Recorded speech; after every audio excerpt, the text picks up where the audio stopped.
నమస్తే అన్న, ఏం పేరు అన్న? లక్ష్మీనారాయణ. ఏం చేస్తుంటారు? చెప్పుల బండి. చెప్పుల బండి. మీరు ఇప్పుడు పెద్ద ఆయనతో మనం మాట్లాడాము, ఆయన చెప్పారు ఇక్కడ ప్రధానంగా మాకు పార్టీకి సంబంధించిన వారితో ఇబ్బందులు ఉన్నాయని చెప్పేసి ఆయన చెప్పారు. మరి ఎంతవరకు వాస్తవం అంటారా? జరిగిందా నిజంగానే ఆయన చెప్పిన మాట? బాధితున్నే, నేను బాధితున్నే దాంట్లో. మేము అందరికి కూడా ఇలాగే జరిగింది. ఇక్కడ అంతా వ్యాపారస్తులు. మేము ఇక్కడ చాలా రోజుల నుంచి ఉంటున్నాం. ఇక్కడ వచ్చి ఇప్పుడు ఫస్ట్ ఇక్కడ రూమ్ ఉండేది, అంతగా ఇది ప్లేస్ ఏం పెద్ద కనపడకుండా ఉండేది.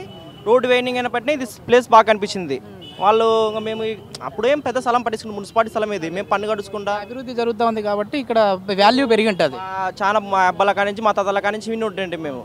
ఇప్పుడు ఏమైందంటే ఇది ప్లేస్ బాగా కనిపిస్తుంది కదా, వాళ్ళకి నాయకులకు మేము మాకంటూ ఎవరు ఉండరు, మాకంటే ఎవరు నాయకులు ఉండరు, ఎవరు ఉండరు. అంటే ఇప్పుడు మీరు అంటున్న మాట ప్రకారం కానీ పెద్ద ఆయన అంటున్న మాట ప్రకారం కానీ ఇది ఇప్పుడు మీ ప్లేసే అని మీరు ఫిక్స్ అయిపోతున్నారా? ప్లేస్ కాదు, అది గవర్నమెంట్ ల్యాండ్. అది మాదేంటే ఏది ఉండదు. ఎప్పుడైనా గవర్నమెంట్ వారు ఇక్కడ వేరే అభివృద్ధి జరగాలి ఏమైనా చేయాలి అని అంటే అప్పుడైనా కూడా మీరు వెళ్ళిపోవాల్సిందే కదా ఇక్కడ నుంచి. గవర్నమెంట్ ల్యాండ్ మేము మున్సిపాలిటీ కాబట్టి మేము మున్సిపాలిటీకి పన్ను కట్టుకుంటే మేము ఎక్కడ ఉంటాం. వేరే వాళ్ళు వచ్చి నాది ఇది స్థలం మొత్తం మీద అంటే వేరే వాళ్ళకి కాకుండా గవర్నమెంట్ ఏదైనా మంచి కార్యక్రమానికి ఉపయోగించుకుంటే మీరు ఓకే అంటారు, కానీ వేరే వ్యక్తి వచ్చి ఆక్రమిస్తున్నారా ఇక్కడ? గవర్నమెంట్ ఇది స్థలం, మేము గవర్నమెంట్ నుంచి దాని సమాచార చట్టం పెట్టాం.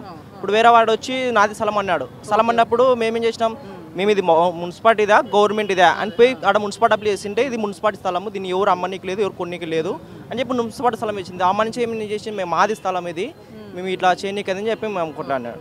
మరి ఏమన్నా ఇప్పుడు ఎమ్మెల్యే గారి దృష్టికి తీసుకెళ్ళడం కానీ అట్లా జరిగిందంటారా మీరు? ఇది అంటే పెద్ద ఆయన అన్నట్టుగా ఆయన వచ్చి జాంగులు వచ్చి ఎమ్మెల్యే కాడికి రండి, ఎమ్మెల్యే రండి అంటే ఇప్పుడు నువ్వు చెప్పేది న్యాయం చేయకుండా ఉన్నావు. నాకు ఎమ్మెల్యే కాడికి మేము ఎట్టు పోవాలి?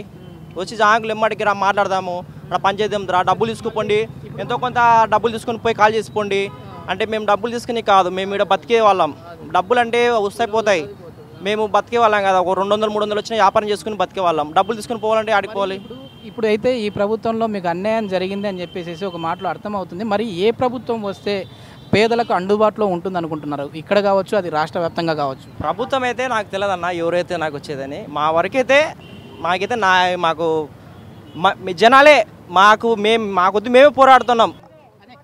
కేంద్రంలో వారు నందమూరి నగరు ఇచ్చినది రామారావు, వైఎస్ నగర్ ఇచ్చినాడు వైఎస్ రాజశేఖర రెడ్డి, రెండు ఇట్లా కలిసి ఉన్నాయి. ఈ నందమూరి నగర్లో ఏమైందంటే, నీకు నందమూరి నగర్తో వెళ్తే తెలుస్తుంది, వైఎస్ నగర్ ఉంది, నందమూరి నగర్ ఉంది, డాచ్ ఇది ఊరి మార్పు ఉందన్నమాట. బీద వాళ్ళకు ఇండ్ల స్థలాలు ఇచ్చినారు అనమాట. అవి గవర్నమెంట్ లేకపోయినప్పుడు వాళ్ళకి ఇచ్చేసినారు 25 ఏళ్ళు అంటే రామారావు ప్రభుత్వం ఉన్నప్పుడు. ఆ తర్వాత వైఎస్ నగర్ వచ్చింది. వైఎస్ నగర్ తర్వాత ఇప్పుడు మళ్ళీ ఎన్టీఆర్ ఏం చేసినాడు, ఇప్పుడు మన చంద్రబాబు నాయుడు 10,000 ఇల్లు తక్కనే. కానీ ఈ నందమూరి నగర్ అయితే సర్కిల్ అయింది. ఆ సర్కిల్ అయినప్పుడు ఇప్పుడు ఇప్పుడు గవర్నమెంట్ ఇస్తున్న ఏదైనా సరే, ఇప్పుడు చంద్రబాబు గారు ఇక్కడ 10,000 ఇండ్లు కట్టించారంటున్నారు, కానీ అది కేంద్రం నుంచి వచ్చిన ఫండ్సే. అవి కేంద్రం నుంచి వచ్చిన దాని నుంచే మనకు ఇక్కడ నిధులు శాంక్షన్ అయ్యాయి. ఇప్పుడు ఏమైంది ఆ నందమూరి నగర్ ఇష్యూ? నందమూరి నగర్లో ఇచ్చారు కదా, ఏసుక వాళ్ళు ఉంటారు కదా, కొన్ని వందల స్థలాలు ఇచ్చినారు. కొంచెం డబ్బులు లేకుండా బీద వాళ్ళు ఉంటారు, ఖాళీ స్థలాలు ఉంటే దాన్ని ఏం చేసినారంటే వీళ్ళు రాజకీయ నాయకులు మళ్ళీ దాని మీద అది ఖాళీ స్థలం ఉంది కదా, వాళ్ళ కౌన్సిలర్లకు వాళ్ళకు మళ్ళీ దాన్ని కేటాయించేసినారు. కేటాయించేసి మొత్తము ఇప్పుడు కొత్త పట్టాలు చేసేసి ఇది మాది స్థలం అంటున్నారు. ఒక పట్ట మీదే 4-5 మంది వస్తున్నారు అనమాట. అట్లా జరిగిపోయింది. ఆడంగా దానికి ఏం చేయాలి జనాలకు అర్థం కాకుంది. మొత్తానికి పేదలకు ఇచ్చినట్లుగానే ఇళ్ల స్థలాలు ఇచ్చి మళ్ళీ అది వారు ఇప్పుడు కాకపోయినా డబ్బులు ఉన్నప్పుడు ఇండ్లు కట్టుకుందామని అనుకున్న స్థలాలను ఇప్పుడు తీసుకుంటున్నారని చెప్పేసి ఇక్కడ ఉన్న పేదలు కానీ ఇక్కడ ఉన్న స్థానికులు కానీ చెప్తున్నారు.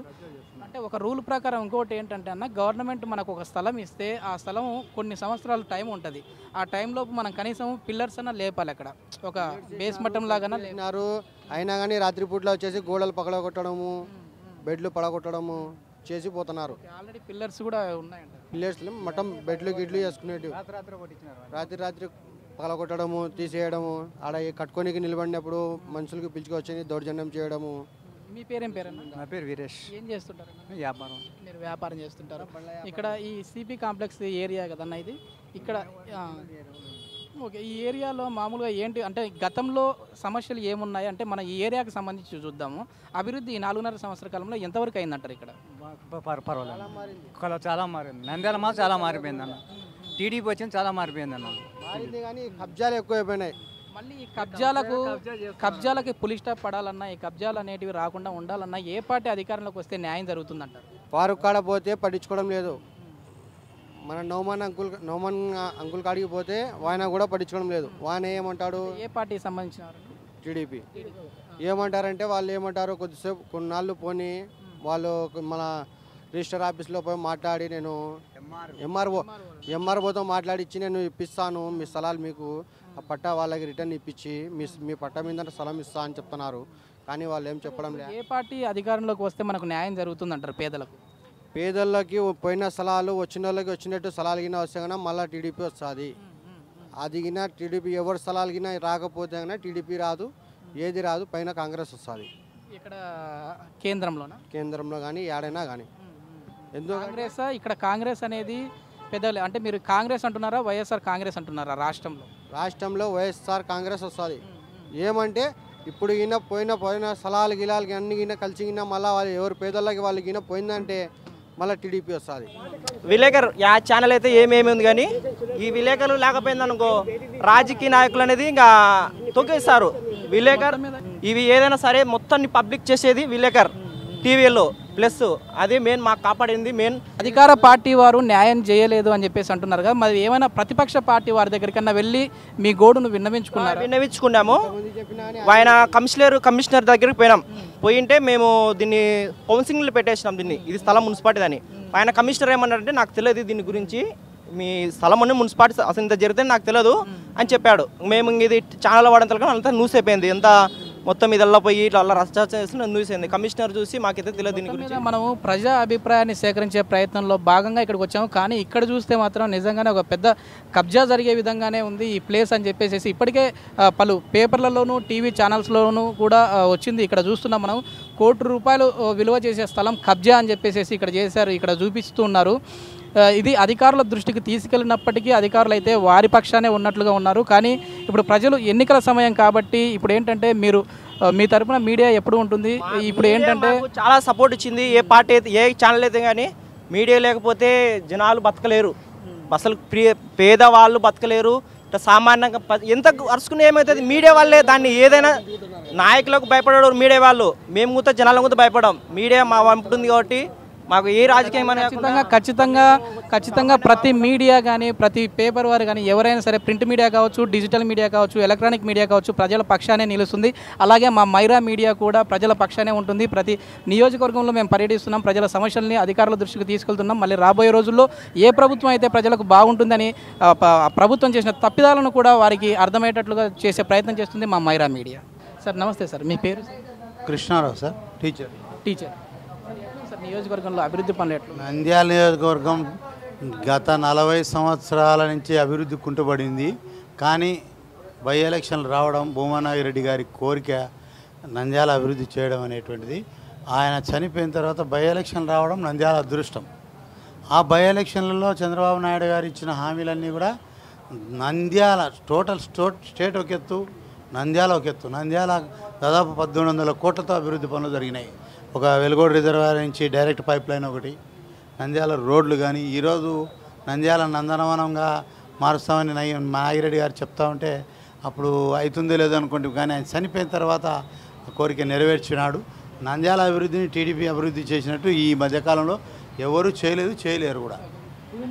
భూమా గారి కుటుంబం నుంచి మళ్ళీ బ్రహ్మానందరెడ్డి గారు బరిలో ఉంటే ఆయన గెలిచే అవకాశాలు ఎంతవరకు ఉన్నాయంటారు? బ్రహ్మానందరెడ్డి గారు నిలబడితే అవతలి వ్యక్తి కూడా మంచి పోటీ ఇస్తాడు, గెలిచడానికి కూడా అవకాశము ఉంది. Thank you. రాష్ట్ర వ్యాప్తంగా చూసుకుంటే మళ్ళీ ఏ పార్టీ అధికారంలోకి వస్తే బాగుంటుంది? టీడీపీనా, వైసీపీనా, జనసేన? టీడీపీ 4 సంవత్సరాల్లో కొంత ఫైనాన్షియల్గా రాష్ట్రం విడిపోవడం వల్ల అభివృద్ధి పనులు చేయలేకపోయినప్పటికీ ఈ 6 నెలలు సంవత్సరంలో కొంత పనులు పోలవరం కానీ ఇట్లా కొన్ని వర్క్స్ కానీ, ఎంప్లాయీస్ పట్ల కానీ, బయట రైతుల పట్ల కానీ, ఇప్పుడు రుణమాఫీ సబ్సిడీ పంప్ సెట్లు ఇస్తున్నారు రైతులకు. 34,000 మోటార్ను 19,000కే సబ్సిడీ ఇస్తున్నారు.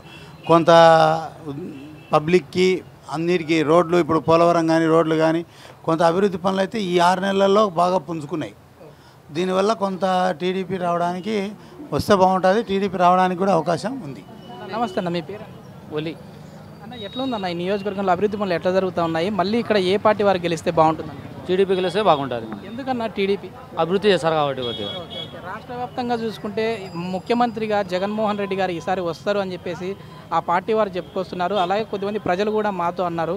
మరి మీరేమంటారు? మీ అభిప్రాయం ఎలా ఉంది? రాష్ట్రంలో లో బడ్జెట్ ఉంది కాబట్టి చంద్రబాబు నాయుడు వస్తే మాకు కొంచెం డెవలప్ అవుతుంది దండిగా, బాగా డెవలప్ అవుతుంది. లేకుంటే డెవలప్ కాదు. పవన్ కళ్యాణ్ గారి ప్రభావం ఎట్లా ఉండబోతుందంట? ఆయన కూడా మాకు తెలియదు, అంటే ఆయన కొత్తగా వచ్చాడు కాబట్టి ఆయన కూడా మనం ఆయనకి ఎన్ని సీట్లు వస్తాయనే అంచనా ఉంది? అవి మనకేమీ తెలియదు సార్.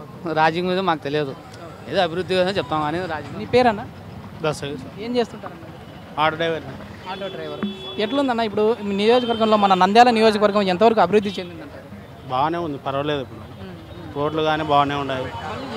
ఎవరు ఇక్కడ ఎమ్మెల్యేగా గెలిస్తే బాగుంటుంది? టీడీపీ వారా, వైసీపీ వారా, జనసేన? టీడీపీ వస్తేనే బాగుంటుంది. ఎందుకన్నా ఆటో డ్రైవర్స్ అందరూ కూడా, ముఖ్యంగా ఆటో డ్రైవర్స్ టీడీపీ రావాలని అంటున్నారు? అభిరుచి బాగుంది, రోడ్లు బాగా చేసినారు కాబట్టి